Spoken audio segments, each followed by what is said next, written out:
Russia, China, Bharat కలిసి ఒక tanks అనేది ట్రంప్కి చెప్తే పోతుందేమో. షాంఘై కోఆపరేటివ్ ఆర్గనైజేషన్కి ఈ మధ్యకాలంలో వెళ్ళట్లేదు నరేంద్ర మోడీ. దాదాపు 7-8 ఏళ్ళు అయిపోయింది. అట్లాంటిది 8 ఏళ్ల తర్వాత చైనాలో జరుగుతున్న దానికి వెళ్తున్నాడు. అట్లాగే పుతిన్ బయటికి రావట్లేదు దేశం వదిలి, అట్లాంటోడు వెళ్తున్నాడు. చైనా అధ్యక్షుడు ఈ ముగ్గురు కూర్చోబోతున్నారు.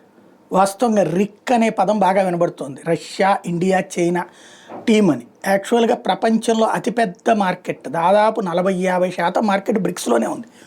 అందులో ఆ బి తీసేసిన ఈ రిక్ వరకు చాలు.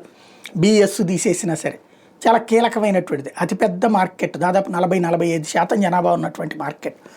ప్లస్ లావాదేవీలు కూడా లక్షల కోట్లలోనే ఉంటాయి. ఈ ముగ్గురు ఒక్కటయ్యారంటే కనుక అమెరికాకి సినిమాని. కాకపోతే సమస్యల్లా చైనాతో సమస్య కారణంగానే మనం దాన్ని నమ్మలేకపోతున్నటువంటి పరిస్థితి.